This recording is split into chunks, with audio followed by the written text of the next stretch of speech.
이웃사랑 초청주의를 앞에 두고 어떤 설교를 할까 그런 고민을 좀 해봤습니다. 그래서 오늘 본문을 선택하게 되었습니다. 특별 새벽 기도회와 초청주의를 앞에 두고 늘 나오는 단골 메뉴죠. 그래서 이 본문을 딱 보면은 오늘 목사님 설교를 어떤 설교를 하시겠구나 이 감이 쫙 오죠. 예. 어제 샘물교회 임직식이 있어서 다녀왔습니다. 정성구 박사님이 오셔서 설교를 했습니다. 그 내용 중에 큰 교회에 가서 주일 예배를 인도하게 되었는데 아마 목사님이 안식년이라서 나가 있었던 그런 모양입니다. 설교를 하고 나서 이제 내려오니까 장로님 중에 원로 장로님 한 분이 찾아와서 꼭 물어보고 싶은 게 있다고 그래요. 그래서 당회실에 가서 장로님도 쭉 앉아 있는데 장로님 뭘 그렇게 물어보고 싶으십니까? 이렇게 물으니까 하시는 말씀이 목사님, 우리 목사님이 같은 예화를 계속 이렇게 반복해서 쓰는데 같은 예화를 자주 쓰는 것이 괜찮습니까? 이렇게 물으는 거예요. 그러니까 아마 이 장로님은 같은 예화를 쓰는 것이 마음에 좀 불편했던 것 같아요. 자, 그러니까 이 정성구 박사님이 이렇게 얘기했다고 합니다. 장로님 김정구 씨 아십니까? 예, 두만강 푸른 물에 노젓는 뱃사공, 이 대중가요 아시죠? 예, 이분은 1936년도에 이 노래를 불러서 98년도에 이분이 돌아가셨어요. 그러니까 50년 이상 한 곡을 노래를 불렀는데 대중의 인기를 받았습니다. 목사님이 전하는 설교 중에 예화가 복음을 잘 설명하고 예화가 주님의 은혜를 드러내는 것이라면 계속 듣는다고 해서 뭘 그렇게 문제가 되겠습니까? 은혜스러움이 되지 않겠습니까? 이렇게 대답을 하니까 그 장로님이 얼굴이 뻘개지면서 아무 대답을 못했다는 것입니다. 자, 우리 성도님들 자주 등장하는 이 본문, 특별 새벽 기도회나 혹은 초청주일 앞에 두고 자주 이 본문이 등장합니다. 뭐 어떻게 보면 레파토리가 비슷할 수도 있습니다. 자, 하지만 들어서 유익하고 따라합시다. 들어서 유익하고 들어서 도전이 되면 은혜가 될 줄 믿습니다. 네, 그래요. 뭐 제가 했던 설교를 또다시 하는 건 아니고 설교는 항상 새롭게 작성을 합니다. 어제 정성구 박사님도 보니까 원고를 가지고 설교를 하더라고요. 우리 사모가 늘 원고 없이 좀 설교해보라 뭐 그런 얘기 하는데 저는 원고 쓰는 걸 좋아합니다. 이 80이 거의 다 돼 가시는 것 같은데 그럼에도 불구하고 종신대학교 학장을 지내시고 또 뭐 칼빈에 대한 연구는 지금도 계속 하시고 신문에 늘 이렇게 나오죠. 그런 분이 원고를 가지고 설교를 하시더라고요. 제가 하고 있는 이 길이 잘못된 건 아니구나 그런 또 은혜를 받았습니다. 자, 오늘 본문을 보면 예수님이 한 중풍병자에게 죄를 사하시고 또 고쳐주시는 그런 사건을 볼 수가 있습니다. 특별히 제가 이 본문을 왜 좋아하느냐 하면 다른 사람의 믿음을 통해서 한 사람이 구원받는 이 장면이 참 너무 감동적이에요. 5절에 되어 있죠. 예수님이 저들의 믿음을 보시고 한 중풍병자의 죄를 용서하시고 한 중풍병자를 고치시는 사건입니다. 대체로 성경에는 그 개인의 믿음을 보시고 내 믿음이 너를 구원하였느니라 이렇게 되어 있죠. 그런데 이 경우에는 다른 사람의 믿음을 통해서 한 영혼이 구원을 받고 한 영혼이 치유가 되는 이런 사건을 소개하고 있습니다. 그래서 이 본문을 대할 때마다 우리의 믿음이 많은 사람을 살릴 수 있구나. 이게 깨달아지니까 이 본문을 자꾸 인용할 수밖에 없는 것입니다. 지난 시간에 예수님이 전도하러 오셨다 그랬죠. 원로 목사님 오시기 전에 제가 설교할 때 전도하러 오신 예수님 그 설교를 했습니다. 오늘도 보면 예수님이 가버나움이라는 곳에 가셔서 전도하시는 그런 모습을 볼 수가 있습니다. 자, 화면 한번 보여주실래요? 가버나움 위치에 대해서 제가 갈릴리 호수입니다. 제일 북단에 붉은색으로 제가 이 동그랗게 점을 찍었습니다. 잘 안 보이죠? 네. 한번 확인은 하고 가야 될 것 같아요. 보이십니까? 예, 제일 북단에 한가운데 붉은 점으로 표시된 데가 가버나움이라는 곳입니다. 지명이 나오면 제가 이제 가능하면 보여드리겠다 그랬죠. 자, 이곳에 가셔서 복음을 전했습니다. 예수님의 소문을 듣고 수많은 사람들이 예수님께 나왔습니다. 뭔가 새로운 교훈을 들으려는 사람들로 2절에 보면 도를 말씀하셨다 그렇게 되어 있죠. 아니면 예수님의 이 치유를 받으려고 하는 사람들로 인해서 벌써부터 이 집 앞에는 인산인해를 이루고 있었습니다. 그 중에 중풍병자를 메고 온 4사람이 있었습니다. 친구인지 이웃인지 친척인지 알 수가 없습니다. 저는 그냥 친구로 인용을 하겠습니다. 하여튼 친구에 의해서 이 중풍병자를 고쳐볼 그런 심산으로 환자를 이 병석 자체를 통째로 들고 예수님께 온 것입니다. 그런데 사람이 너무 많으니까 예수님께 도무지 갈 수가 없는 것입니다. 웬만하면 포기할 만하죠.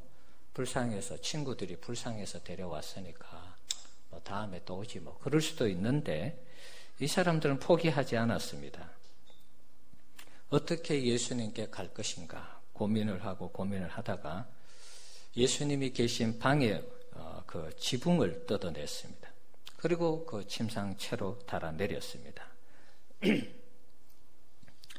자, 한 사람을 예수님께 데려나오고자 할 때 이런 열심을 넘어 특심을 보인 것이죠. 자, 우리가 전도할 때도 이렇게 전도를 해야 되겠습니다. 어떤 한 사람을 전도할 때 많은 장애가 있습니다. 난관이 있습니다. 그걸 극복하고 예수님께 데리고 나와야 되는 것입니다.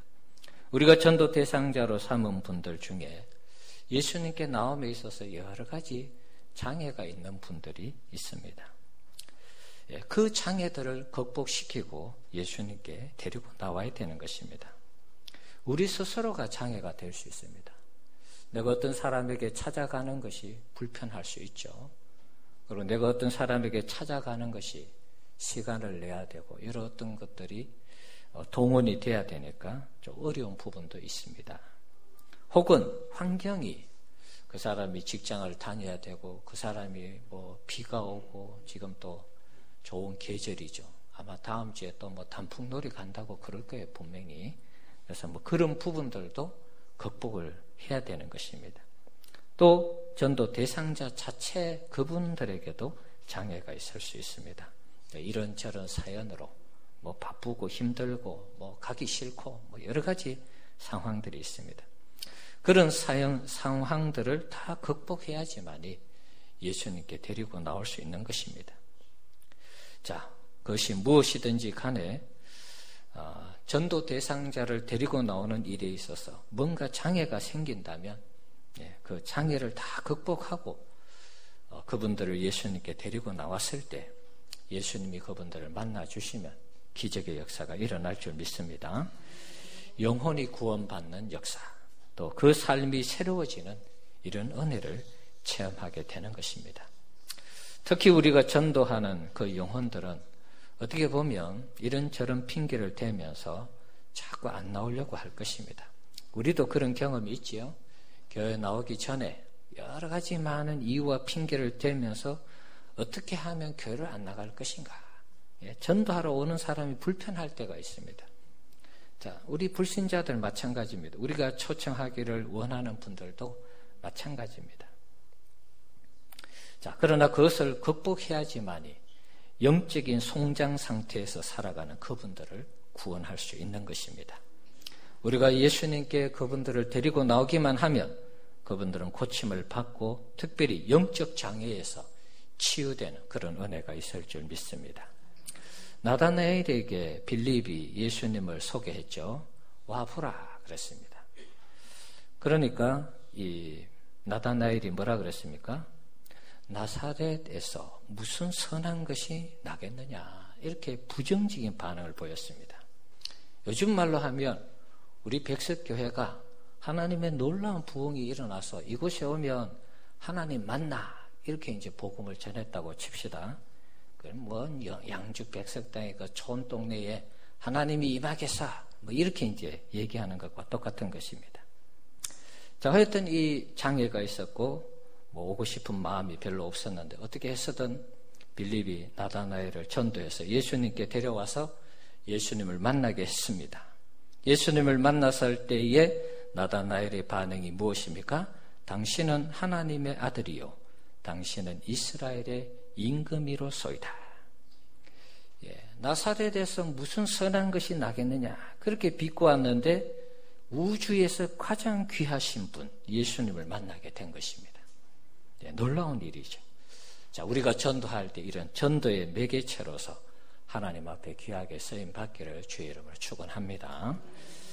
자, 이 네 사람의 이 특심을 보시고 예수님이 중풍병자에게 뭐라 그럽니까? 5절에 작은 자야 내 죄 사함을 받았느니라. 병을 고치려고 데리고 왔는데 병을 고쳐주시는 게 아니고 죄를 먼저 용서를 해주셨어요. 이거는 이제 상징하는 바가 있습니다. 우리가 아무리 예수님의 능력으로 고침을 받아도 죄 문제를 해결하지 못하면 영원히 죽는 인생임을 오늘 예수님은 우리에게 가르쳐 주고 있는 것입니다. 병보다도 먼저 우선해서 고쳐야 되는 것은 죄를 고치고 죄를 용서받는 것임을 말씀하고 있습니다. 오히려 우리의 몸이 건강하지 않더라도 죄 용서를 받으면 어떻게 됩니까? 영원한 천국에 들어가는 것입니다. 영원히 사는 것이죠. 오히려 덜 건강해도 영원을 보장하니까 우리는 오히려 예수님에 의해서 죄 용서를 받는 것이 더 나은 것입니다. 그래서 먼저 죄 용서에 대한 부분들을 다루신 것입니다. 자, 그러니까 옆에서 지켜보던 서기관들이 예수님이 죄 사하는 권세를 선포하니까 이 일을 제기했습니다. 신성모독이다. 오직 하나님 한 분 외에는 누가 죄를 사하겠느냐? 예수님이 죄를 사하는 것에 대해서 못마땅하게 생각했습니다. 자, 이에 대해서 예수님은 크게 반응을 보이지 않습니다. 그리고 곧이어서 중풍병자를 고치시죠. 그리고 일어나 상을 가지고 걸어가라, 그렇게 말씀합니다. 그리고 중풍병자가 벌떡 일어나서 상을 가지고 돌아갔습니다. 자, 이 사건을 통해서 사람들이 다 놀랐습니다. 우리가 이런 일을 도무지 보지 못하였다. 그러면서 하나님께 영광을 돌려드렸습니다. 이 치유 사건을 통해서 예수님은 내가 죄를 사하는 권세가 있다는 것을 보여주셨습니다. 신성모독이라고 서기관이 비판했을 때 내가 죄 사하는 권세를 부여받았다는 것을 보여주신 것이죠. 그것을 믿게 하기 위해서 중풍병자, 사람이 못 고치는 중풍병자를 고치심으로 메시아의 능력을 가지고 하나님의 아들로서 오셨다는 것을 보여주신 것입니다. 그래서 오늘 본문의 10절에 보면 인자가 땅에서 죄 사하는 권세가 있는 줄을 너희로 알게 하려 하노라 하시고 중풍병자에게 명령해서 중풍병자를 일으킨 것입니다. 그러니까 예수님에게는 사람을 고치는 능력도 물론 계시지만 죄를 사하는 권세가 있다는 사실을 여러분 꼭 기억하시기 바랍니다. 네. 죄를 용서받아야지만 우리가 하나님의 자녀가 되고 백성이 되는 것입니다. 자, 이 사건을 통해서 예수님이 하나님의 아들이심을 증명했고요. 하나님과 동등되다는 빌보스 2장 6절의 말씀과 정확하게 일치하게 하나님으로서 인정을 받게 되었습니다. 사랑하는 성도 여러분, 예수님이 죄를 사하시고 우리의 병을 고쳐주시는 분이심을 믿으시기를 바랍니다. 자, 이것을 믿는다면, 자, 이것을 우리만 알 것이 아니고, 우리만 알아서 될 것이 아니고, 믿지 않는 분들에게 우리가 알리는 그런 일들을 해야 되겠습니다. 어떤 인생의 장애도 예수님 앞에 나오면 고침을 받을 수 있다는 사실을 알려야 되겠습니다. 죄의 장애뿐만 아니라 인생의 장애도 예수님 앞에 나오기만 하면 고침을 받고 치유가 되고 회복이 되고 살려주신다라는 이 사실을 우리가 알려야 되겠습니다. 예수님을 만나게 되면 전혀 다른 인생을 살아갈 수가 있는 것입니다. 예수님 앞에 나오기까지 많은 난관들이 있습니다. 이것을 불신자들은 잘 모릅니다. 우리만 아는 것이죠. 영적으로 마귀가 방해하고 어떻게 해서든지 마귀가 자신의 사람들을 빼앗기지 않기 위해서 많은 방해물들을 설치합니다. 우리는 그것을 이미 알고 있습니다. 그래서 그런 난관들을, 장애들을 극복해 나가야 되는 것입니다. 불신자들은 주님을 만날 때까지 그것을 잘 모릅니다. 그래서 우리의 수고와 노고가 필요한 것입니다. 중풍병자가 죄를 용서받고 병을 고친 것은 전적으로 4명의 친구의 덕분이었습니다. 저들이 끝까지 포기하지 않고 주님을 만나게 했기 때문에 영혼 구원과 건강을 회복할 수 있었던 것입니다. 예수님이 중풍병자에게 죄사함을 선포하고 중풍병을 고치기 전에 예수님이 눈여겨보신 것이 있습니다. 2장 5절에 있는 말씀이죠. 2장 5절에 보면 예수께서 그들의 믿음을 보시고 그렇게 되어 있죠. 네, 저들의 믿음을 보시고 중풍병자의 죄를 용서하고 중풍병자의 병을 고쳐주었습니다. 저들의 믿음이 무엇일까 한번 몇 가지를 한번 생각해 봤습니다. 네, 이 4명의 친구들의 믿음, 어떤 믿음이었을까? 네, 우리에게도 필요한 믿음이죠. 첫 번째는 병들어 죽어가는 사람을 고쳐주고자 하는 안타까운 그런 마음이었습니다.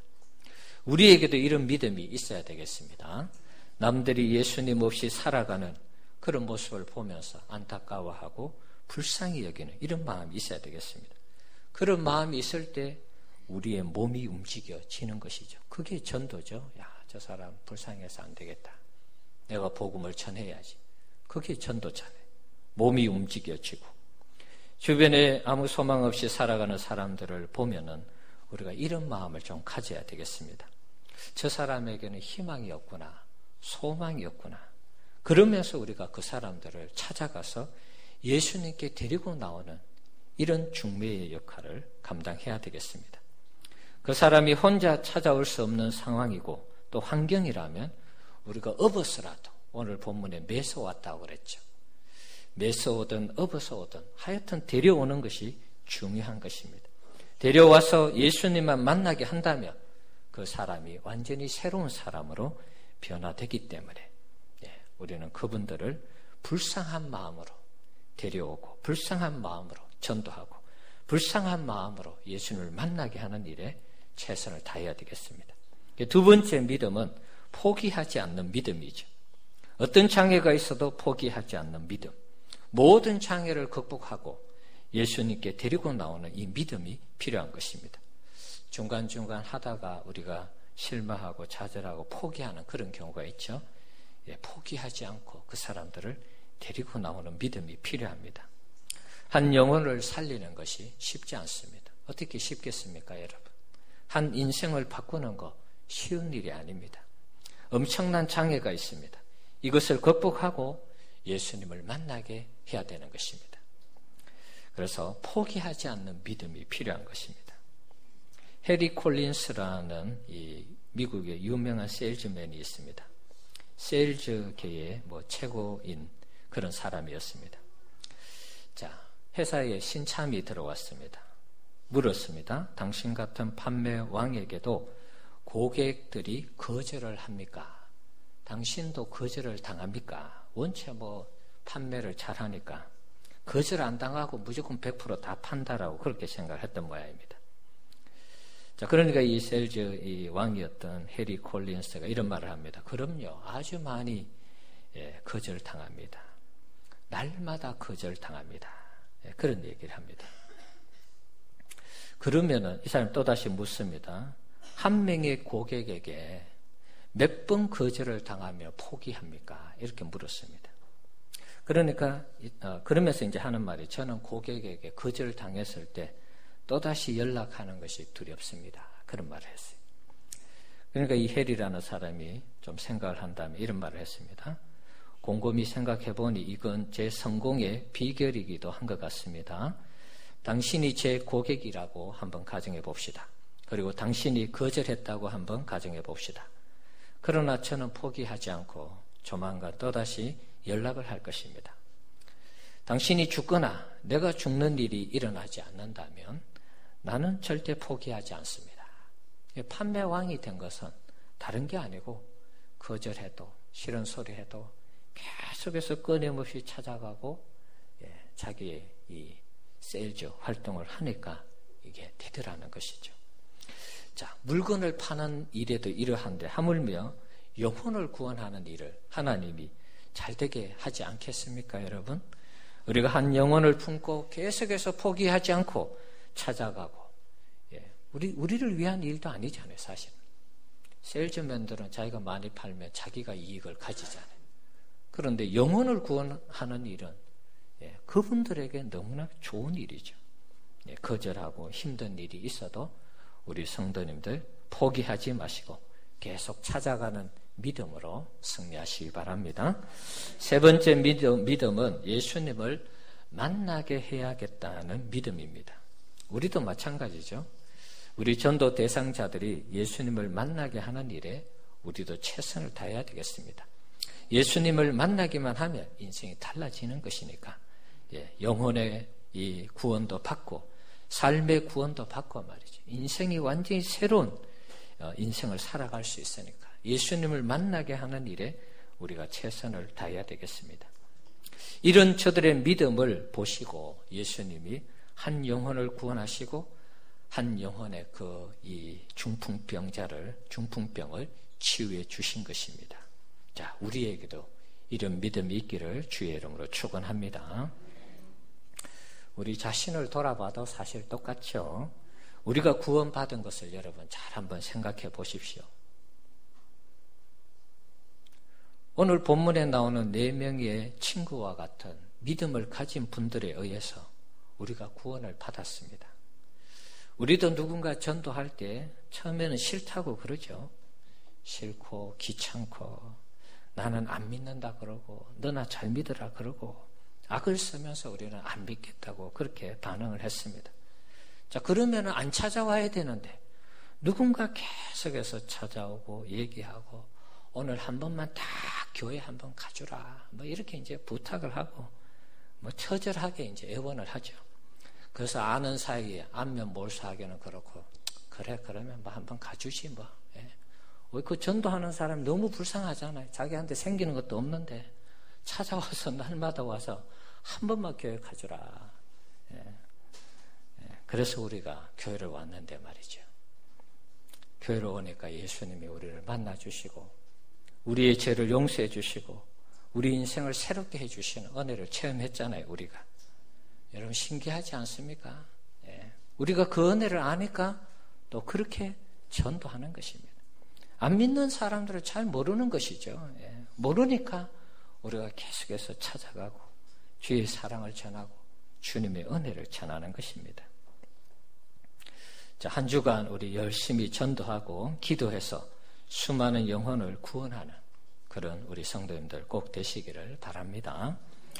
베이징에 가면 사랑의 쉼터라는 곳이 있습니다. 조선족을 지원하는 사업을 하면서 선교를 하는 곳인데요. 여기에 서 베드로 원장이라는 분이 있다고 합니다. 자, 베이징에서 이제 이 사업장을 하면서 개인 전도를 하려니까 이게 쉽지 않죠. 그리고 중국 자체 현지인들은 누군가에게 복음을 전한다는 것을 그렇게 좋아하지 않는다라는 그런 얘기를 합니다. 중국인들은 자신만을 위하지 남에게 뭐 복음을 전하는 이런 일들을 잘 안 했던 것 같아요. 그래서 이분이 중국에도 현지인들을 통해서 전도를 해서 교회가 성장하는 이런 모델이 필요한데 전혀 관심이 없으니까 이분이 이 사랑의 쉼터를 전도의 어떤 그 한 모델로 삼는 이것을 한번 해봐야 되겠다. 그렇게 해서 사랑의 쉼터에 나오는 예배 시간에 한 30명 정도가 나왔다고 합니다. 그래서 이분들에게 우리는 3개월 후에 300명이 될 것입니다. 이렇게 얘기를 하고 열심히 전도합시다. 이렇게 얘기를 했습니다. 그러니까 사람들이 어리둥절하죠. 30명 밖에 안 나오는 교회에서 300명을 전도하겠다. 그리고 또 중국인들은 이 전도에 대해서 관심이 없고 말이죠. 하여튼 그런 분위기였지만 이 서 베드로 원장이 특별 새벽 기도회를 하고 전도를 계속해서 강조하고 교인들에게 가르치니까 효과가 나타나기 시작했습니다.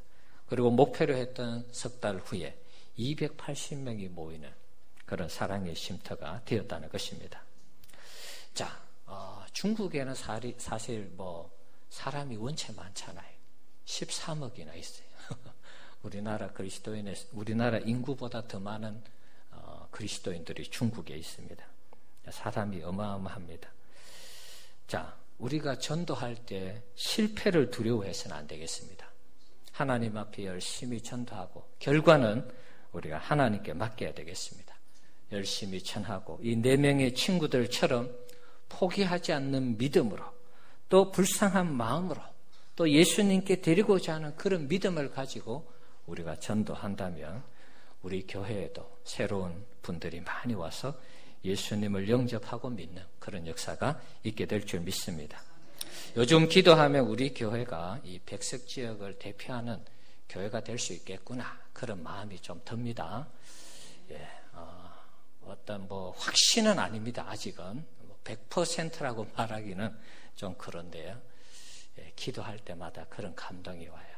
우리 교회가 이 백석 지역을 리드하고 대표하는 그런 교회가 될 수 있겠다. 그런 믿음이 생깁니다. 여러분 자긍심을 가지시고 열심히 전도하시고 우리 교회가 이 21세기에 살아계신 하나님을 드러내고 간증하고 전하는 교회로서 영광 돌리기를 소원합니다. 기도하겠습니다. 우리 같이 한번 기도합시다. 여러분이 작정하고 있는 영혼들